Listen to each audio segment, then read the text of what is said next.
So I came across this article this past week and where people were asking, should they hire a professional photographer or should they just go with a friend or just someone who does it as a hobby? And it made me think, how do I justify charging money for being hired as a photographer for things that people can normally do with their cell phone nowadays or just a friend who has a good camera? So it got me thinking, trying to explain what all goes into doing a professional photo shoot. So I want to take some time here today to kind of go through the steps, a lot of the planning that goes into it. So hopefully it'll show the value in hiring a professional photographer.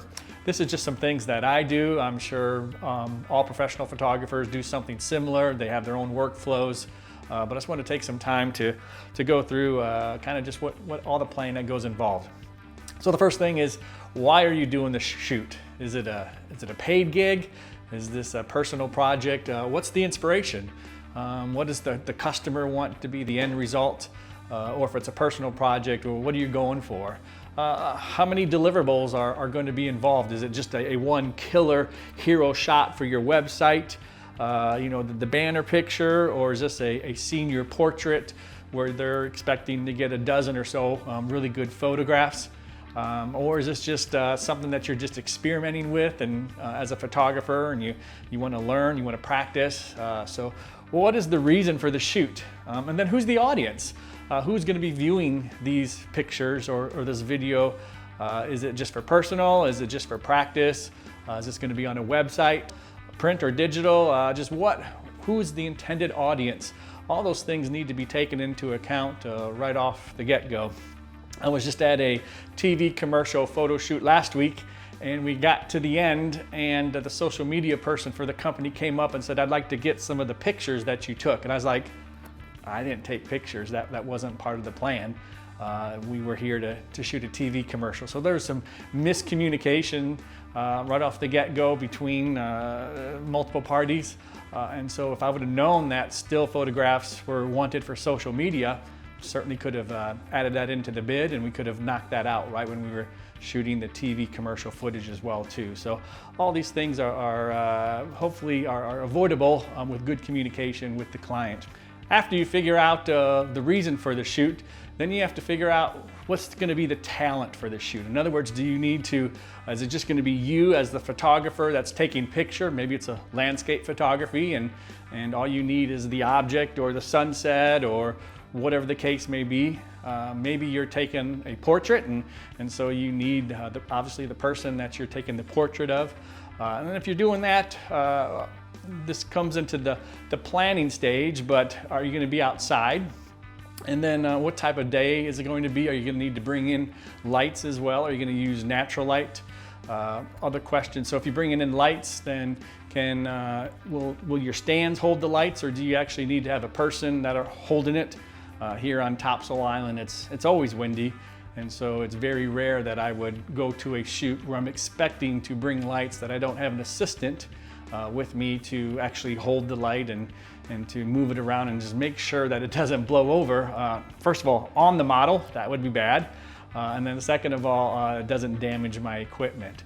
So once you get into figuring out who the team is, and for some portraits, that is also bringing in a makeup and hairstylist, and so bringing in one of those artists that come in.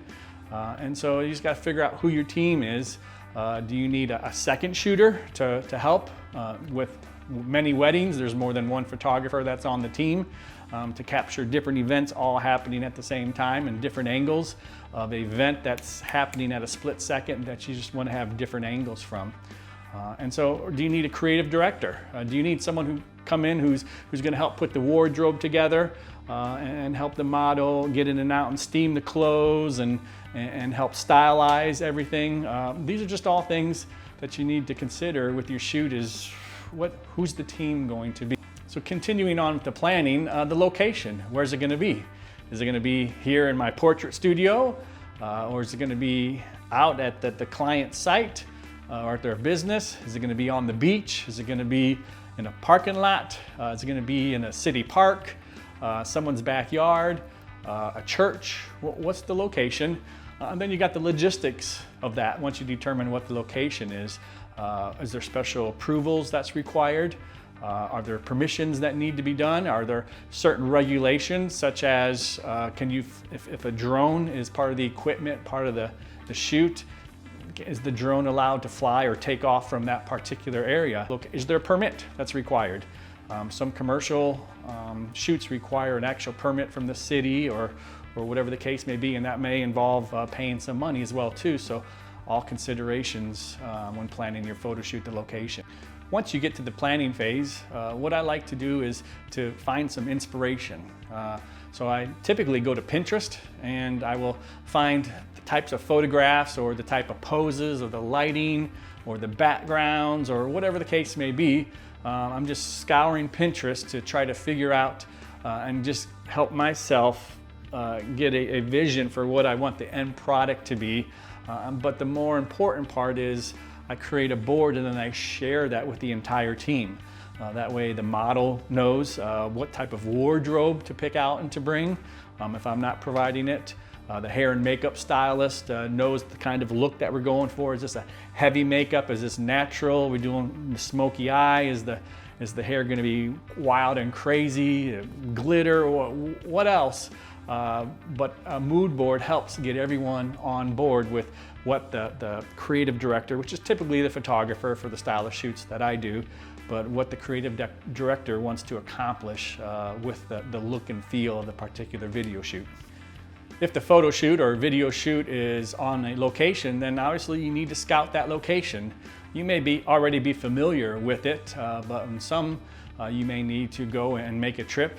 You may have to go at a certain time. Recently did a photo shoot at the end of a road. This is the inspiration.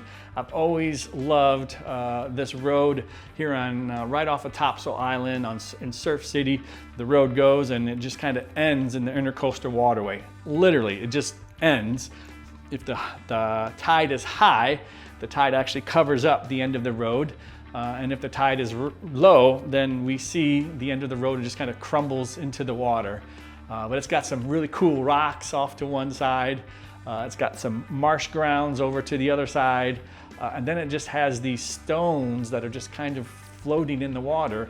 And depending on what the level of the tide is, the stones which are flat, can be completely covered, or the stones can be completely exposed. For this particular shoot, the inspiration was to have a model in a swimsuit and on the rocks walking through the marsh, but I wanted to time it just right so that the water level was just below the rocks or right at the rock level. That way she could lay across the rocks and it would literally look like she was floating on the water. And so that took a couple trips. One time was with my kids and we went down there, and my wife, and we went down there and see what kind of time of day it was. And I was like, okay, this is so close to high tide, looking at the moon. We did it close to the time of the shoot, the day of the shoot. And then also went a second time too, the day before, to see where exactly that water level was so we could plan the shoot at that exact time with the tide level. So a lot of planning can go into the location of the shoot. All throughout the planning phase, one of the most important parts is to communicate with the team. Making sure everyone is still on track, that the time and the date is available, that the wardrobe person's able to be there, able to have the wardrobe there, that the hair and makeup artist can be there at a time before the shoot, before you need to begin. As we know, depending on when the shoot occurs, it may actually have to occur at a specific moment. So everything needs to back up from that time and everyone needs to be prepared.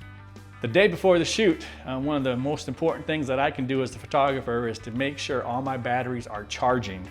Nothing worse than getting onto a shoot and turning on your camera and seeing that the battery is only at 9%. And you don't have an extra one with you. So one of the major jobs the day before is to make sure all your gear, all your battery is charged up and is in good working order. We don't want 9%, do we, Adrian? Right. If you like these videos, please subscribe, hit the bell button so you get notified when new videos are uploaded, and please go ahead and share them with your friends on social media. If you like them, share them, and go ahead and comment down below. Give me some feedback. Do you like these kind of videos? What are some topics that we should cover? And just go ahead and I'd love to interact. I read all the comments, all one of them. So go ahead and comment and we can get a discussion going.